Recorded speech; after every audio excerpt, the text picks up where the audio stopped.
cast is on. The cast is on. The cast is on my streets. Give me a second. Vamp. I gotta. Oh no! I gotta do something. I'm vampiring all the time. No. I thought like vamping was the dance, where it was like this. You're voguing. And not voguing. very well. I don't know. You know what? I've never seen it. I don't know what it is. No, that was just some Midwest ballroom. To see, honestly, to see you walking down the street, Roger, I'd be like, that motherfucker vogues. And now that I've seen it, a little disappointed. All right. Well, I tried my best. It's okay. It's not your fault. You can't teach it. You either have it or you don't. Ladies and gentlemen, and people of the... That's actually much better. Now he's the C.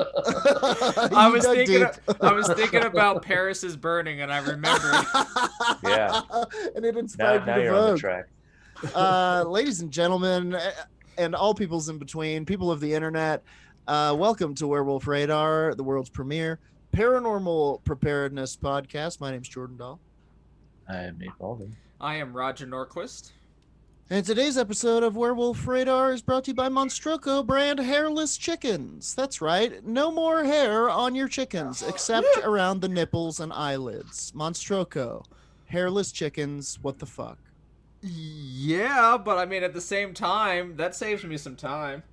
Yeah, I mean, aren't you... sometimes you're eating chicken, and especially Monstroko chicken, and you just get a big, gnarly chicken hair in there. Yeah, it's and and you don't want to take the time to shave it. Roger's right. Sure, not so much anymore. Monstroko chickens no longer have hair. Thank God, except for around the nipples, which I'm fine with, and the eyelids. Those big juicy eyes that they have. They do have strangely beautiful eyes. I mean, when you get a chicken breast, you do want it a little hairy. Yes. You want a singy chicken. It gives it a smoky flavor. Yeah. Yeah. But not anymore. No smoky flavor anymore with Monstroko's hairless chicken. Monstroko brand smokeless chicken. Monstroko brand hairless chicken. Now, I like the competition. Give Tyson a run for their money. Sure, Tyson, that son of a bitch. Well, Tyson hasn't been making chicken meat out of chickens for years. So it's actually a step in the right direction for Monstroko, oddly enough. Yeah, truly. So, guys, we're back once again with March Mummies and Monsters Mayhem Madness. Yes. And I wanted to really we've been talking mummies, we've been talking some monsters, we've been talking some mayhem, but I really wanted to get into what was I'm going first, by the way. Yep. By all means. This is gonna be my segment called "Walk Like an Egyptian" straight down into the afterlife. Walk down over here, down these stairs. I don't know. I'll work on it. I wanted to talk about the Egyptian afterlife. Okay. Roger, you mentioned the Egyptian Book of the Dead, which is something a little bit different that we will get to in probably a later episode. But first, we're going to kind of hit just the basics of what the ancient Egyptians believed happened after you die. Sure. You guys know anything about that? I know quite a bit about it linguistically. I know that the Egyptian word for death was actually meant to head west with the sun. Oh, interesting. I like but that. In terms of mythology, I know there's Anubis. I know that you died and maybe there was a boat. You know, I know like some basic ancient world death things. Yeah, you ain't wrong. There are some kind of recurring themes in most afterlives. There's definitely a boat. There's definitely kind of a standard passage that everybody has to go through. Yeah, you have to go defend yourself before Osiris. Yeah, he's there and he's combative. Not gonna lie. Yeah. Albert Brooks made a movie about it, I think. Did he? defending your life. Oh, defending your life. Sure. I thought you meant about the Egyptian. Not an afterlife. Egyptian one, no. Hang on a second. I gotta grab my article is on my phone. You're good. I know some words because I studied Afro-Semitic languages, but like the mythology of the dead, like I really know so little about it other than there's Anubis. Mummification happened to only the elites, and everyone else kind of got thrown into a ditch. But I mean, I don't know what the common person's afterlife was. I know more about the king's afterlife. Well, and honestly, so does everybody. Those are the ones that mattered. Like you said, very very little was written about the afterlife for people who they didn't think were going to go meet God. Do you think there's like do you think maybe that there's a like an idiomatic through line from throwing people into a ditch to the term like ditching somebody? Maybe. Do you think that there were Egyptians walking around going, we gotta ditch this guy, and they literally killed him and put them in a ditch? Humanity's so much nicer than we used to be. If I had to guess, no, I think in many cases, if you're gonna ditch somebody and you're willing to do it, that's how it should be. It should be a forever ditch. There's no questions about feelings when you forever ditch someone. So ancient Egyptian afterlife beliefs.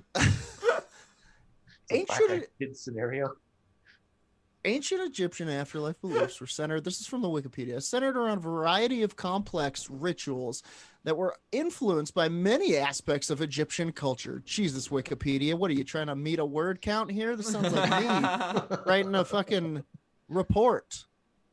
We'll skip ahead here. We'll skip ahead here. 2000. Funeral practices. There were many challenges the dead had to face before they were able to enter into the final stages of the afterlife. See, this is the problem. Egyptian religious doctrines included 3 afterlife ideologies: belief in an underworld, eternal life, and rebirth of the soul. The underworld, also known as the Duat, had only one entrance that could be reached by traveling through the tomb of the deceased. So nice. After you died and they closed the door, it kind of became like a Wonka Vader situation. Yep. Or not even like a fucking, it's a straight up portal. Yeah, you know?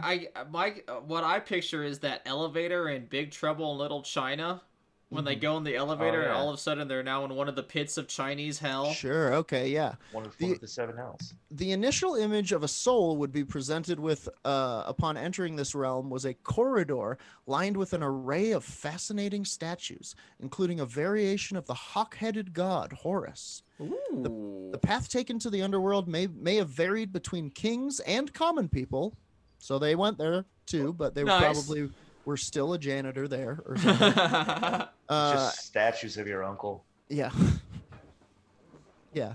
After entry, spirits were presented to another prominent god, Osiris. Osiris would determine the virtue of the deceased soul and grant those deemed deserving a peaceful afterlife. The Egyptian concept of eternal life was often seen as being reborn indefinitely. Therefore, the souls who had lived their life elegantly were guided to Osiris to be born again. So basically, when they say born again, they don't really mean reincarnation like we understand it. They mean you're born again into this place called the Field of Reeds. Which we'll like a brand new dimension. Yeah, yeah. You get born again, but it's in the same plane where the gods live, and you can be like, "Oh my God, that's horrible! Oh my God, there goes Osiris! He's going to get coffee! He's just like us!" That's pretty cool. You can see the VIP lounge, you just can't enter. That's less. It is kind of like that, but at the same time, you get to. We'll get into it, but you get to like. There's like a certain honor to like getting to eat the same foods that the gods eat. Like this is the same McRib that Osiris gets. Yeah, it's enough to be on the list, even if you're not on the list. Exactly. You're gonna be in the background partying, like anyway, where was I? He would determine if you get to go to the good place. In order to achieve the ideal afterlife, many practices had to be performed during one's life. This may have included acting justly and following the beliefs of Egyptian creed. Additionally, the Egyptians stressed the rituals completed after an individual's life has ended. In other words, it was the responsibility of the living to carry out the final traditions required so the dead could promptly meet their final fate. One of those being mummification. Okay. All right. Ultimately maintaining high religious morals, blah, blah, blah, respecting the living and dead, as well as complying to a variety of traditions, guarantee the deceased a smoother transition into the underworld. There were many challenges the dead had to face before they were able to enter the final stages of the afterlife. This is kind of what made me, what drew me to this in the first place, is it's very, somebody said enter the dragon, and it does feel like fucking, like you have to like fight your way through these tests. Like you do like the statue hallway, and then it's like you have to face this hippopotamus creature thing. All right. I It's mean, it pretty sounds wild. exciting. It sounds more exciting than what I believe happens. Sure. Yeah, I mean, Well, if it what do you turns out believe that the happens? afterlife is a sweet platformer, I'm into it. Yeah, well, now I believe that the afterlife is a sweet platformer, and that's all that matters.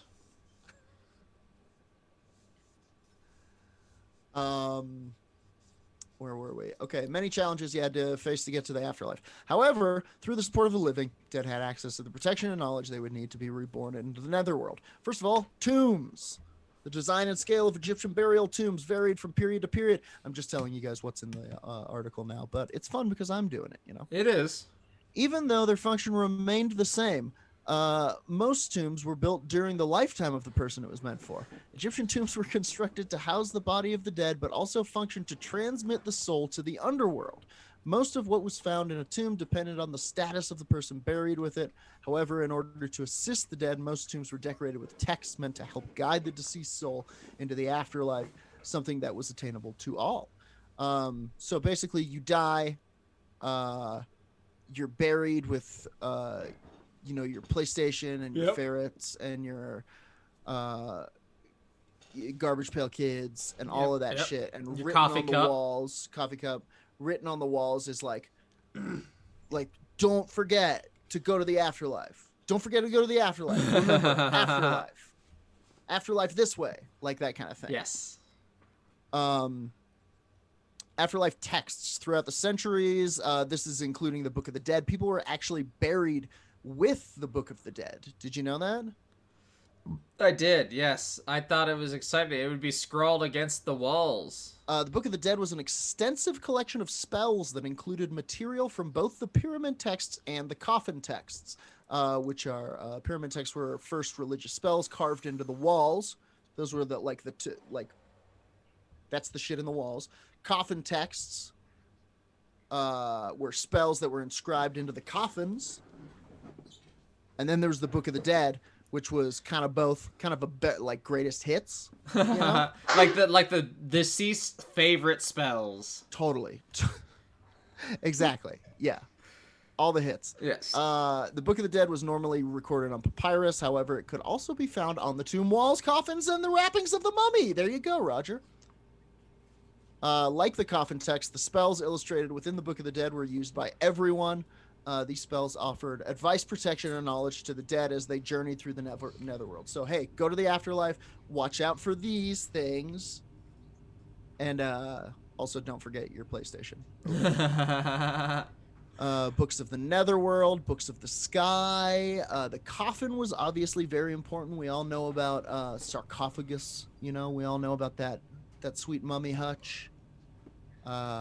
Coffins in Egyptian culture date back to the Old Kingdom. During this era, coffins were relatively simple. They were equilateral makings with minor details. These included 3 openings. One that the ka was intended to pass through. Mm-hmm. And 2 the soul. that precisely. I think they had like different levels of soul too, because there's one called the ba. Yes. However, as time passed, coffins evolved, blah, blah, blah. They turn into sarcophaguses with spells on them. Da, da, da, da, da. Mummification. The practice ancient Egyptians adopted because they believed the body needed to be preserved in order for the dead to be reborn in the afterlife. Initially, Egyptians thought that, like Ra, their physical bodies, or Kat, would reawaken after they completed their journey through the underworld. Once the Egyptians realized that the bodies of their dead would eventually decay, they started to see the remains of the dead as a vessel for the deceased's spirit. The body was dismembered and wrapped in bandages to safeguard it if the soul decided to return. I mean, could you imagine returning to your soul and seeing it decayed? I mean, at that same time, could you imagine seeing your body totally mummified and going, this isn't how I left it? I feel like if I got back and found like my mummy, I'd be like, what did you do to it? What is this? I can't use this. There's no organs. Where'd the brain go? Where's the brain? No. We kept it. Get the jar. The jar. It's kind of like why is it in a jar? It goes inside of me. What, Nate? Seeing what other, it's like going back to your childhood home after a number of years and seeing what other people have done to it. Oh yeah. Like, all of your memories totally ruined. Totally. And both of you, but you took down the swing set where I broke my arm. And you can both guarantee that if you go before I do, I will find your corpses and put rainbow wigs on them for sure. I want you to. That dig would be me up. If you come back, you're like, part of my will. Jordan. Classic. You did it. Classic Jordan. I'll do it if it's easy. I'm not getting arrested. No, it's part of our wills. You have to do it. Okay, all right. If it's in the will and I have something I can flash to the cops, sign me up. Okay, here we are. Journey to the afterlife. I'm excited. This I know very little about. Ancient Egyptians theorized the passage to the afterlife in a series of stages. The first phase was believed to encompass the vehicle of transportation, which would eventually direct their departed souls to immortality.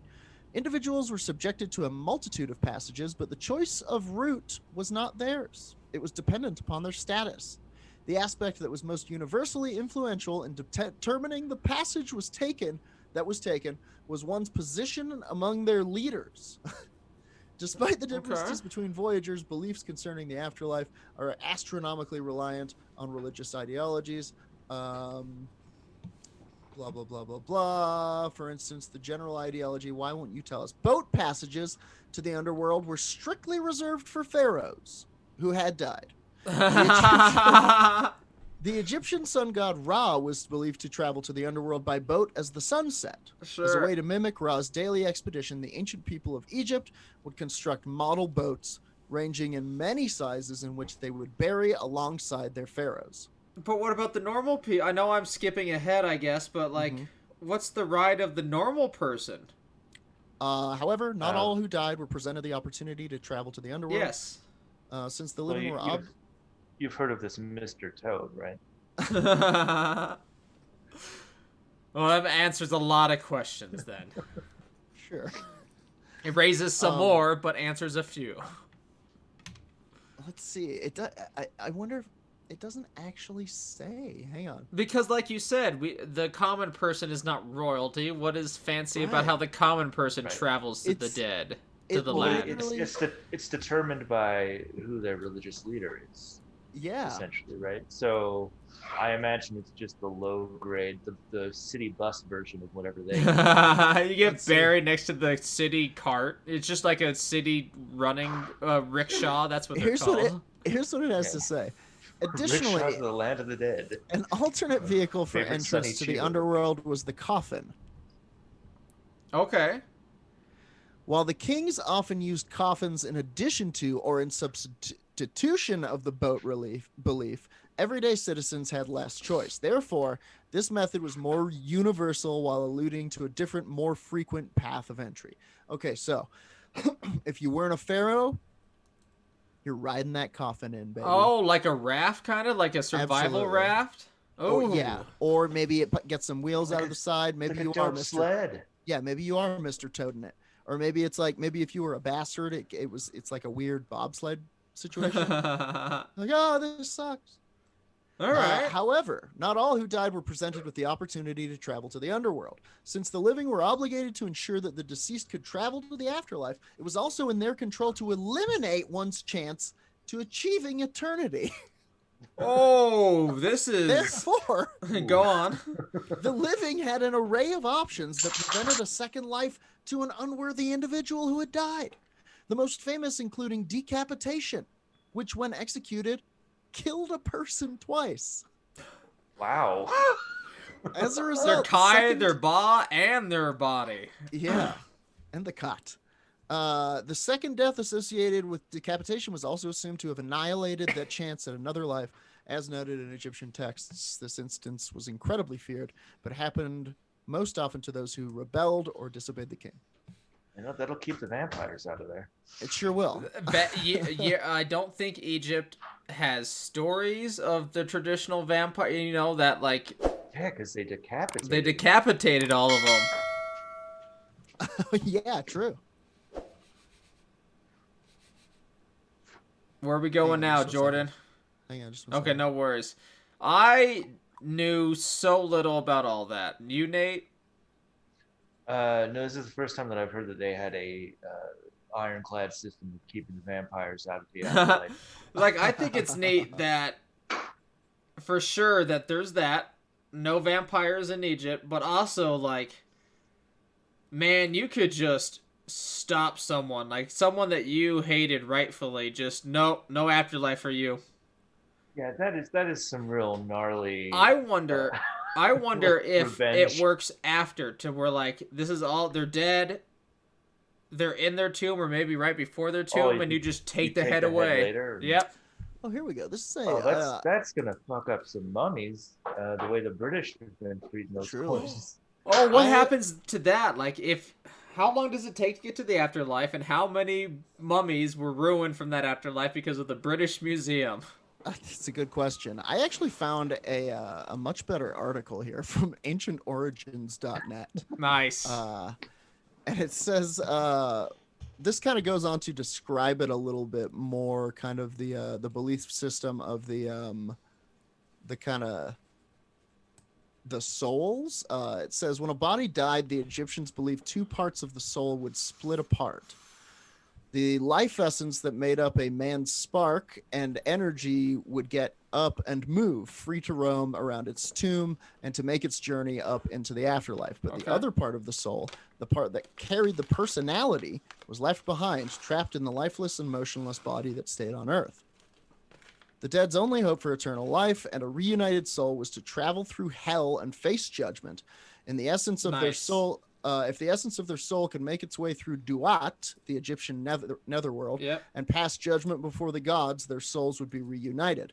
But this was no simple journey, and the clock was ticking.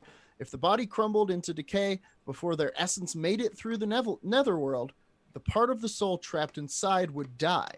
It would be all for nothing. Damn. That's a crazy new angle. They mummified the bodies. To keep them intact for as long as it might take you to pass all the levels. The first one of which was crossing the river in the sky. While one part of the soul stayed behind in the decaying body, the essence of the soul had to make its journey through the netherworld. This wasn't an easy trip. Again, between Earth and the netherworld, the Egyptians believed there was a great river in the sky that even the gods couldn't pass. The only person who could pass it was the ferryman of the gods, a creature with eyes on the back of his head. Ah, he's my mom. The ferryman, though, wouldn't always help. Sometimes he had to be persuaded, and sometimes he had to be threatened. Come on, just one little boat ride. Come on, me and my pals. I want to meet the Scorpion King who threatens this dude. Sure. When a pharaoh died, sorcerers would spend days casting magic spells to help his soul make it into the netherworld. These would be to please the divine and sometimes threaten them. When the pharaoh Unas died, his sorcerers ordered the ferryman to take him across, threatening, if you fail to ferry Unas, he will leap and sit on the wing of Thoth, warning him that if he did not obey, he would face the wrath of a god. I mean, you don't want someone sitting on the wing of God. Yeah, you don't want that. That's a bad thing, as far as I'm hearing in context. Mess up the trajectory. Next up, passing through the 12 chambers. This is the video game. The ferry, though, would take them through Duat, a land full of gods, demons, and monsters, many of which were out to kill the soul that tried to pass through. Nice. These creatures would prey on the souls of the dead, who had to fight them off with magic and weapons. And so the dead Egyptians were often buried with spells and amulets to help them stay in the netherworld. Nice, a regular spell slinging class when you died. Yeah. Totally. They would bury you with weapons. They would bury you with cool swords and What's that spells and called? A stuff. witchblade in the Elder Scroll games? Hell yeah. Yeah. All kinds of witchblades. To make their way through Duat, they would pass through 12 impenetrable gates lined with sharp spears and guarded by snakes who breathed venom and fire. The only Sick. way I want one of those as a pet. to pass through was to say the names of the guardians. Many kings would be buried with these names, lest they forget. So That's some of part the spell scrolling on the coffin or the tomb walls, I bet. Just the names Don't forget. repeated. Go to the Netherworld. Don't forget your PlayStation. Oh, these are the guys. Say these guys' names. These guys love it. It's the Egyptian version of keeping notes on your wrist. Totally. That's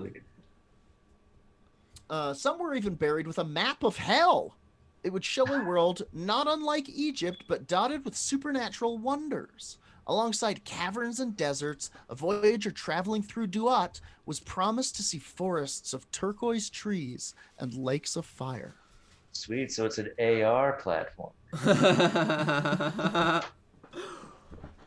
Threatening the gods for all the terrors of Duat, though the pharaohs themselves were often the most horrifying things there.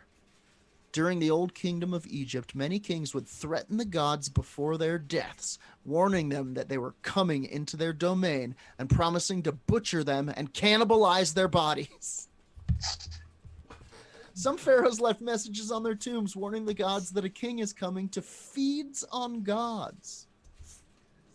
Okay. One promised that 3 Egyptian gods were going to tie their brothers down and tear out their entrails so the pharaoh could cook them and eat them. This Wow. is intense. Yeah, I'm starting to see why they needed to build the giant pyramids and have all the bluster. Like, Truly. if you really believe that you have to go striding into the land of the gods, you'd be like, yo, this is my house now. Like, Yeah. you're gonna go all out. Well, Yeah. next up, if they made it through the 12 layers of Kung Fu, the judgment would come. If souls could make it through the 12 gates, they would arrive at the kingdom of Osiris, the god of the dead. Here they would have to plead that they had lived good and just lives by denying having committed a set of 42 sins. Then their hearts would be weighed against the feather of Ma'at, a symbol of goodness, to see if they were truly pure. The innocent were reunited with the part of the soul the body left behind, or the part of the soul left behind in the body. They would be granted eternal life and passage into paradise, aka the Field of Reeds, where they would live with the gods in a land where the fields grew in an endless abundance. Could you Even here, though, go on. Could you imagine going through all that, Mm-hmm. then having your heart weighed, and then because you didn't get a gift for your best friend on one of his birthdays, you're just slightly too heavier than the feather? Yeah. Yeah. You know what happens? Hell? You get cast into a pit of fire where you would be erased into oblivion. Or if that didn't happen, maybe they would throw you to one of the monsters that lived in paradise. That's right. Even though you're in paradise, there's still a monster there. Says even here, though, a soul could meet its end. If the gods ruled you were wicked, your heart would be thrown to the devourer, a creature that was part lion and part hippo and part crocodile. Yeah, this is awesome.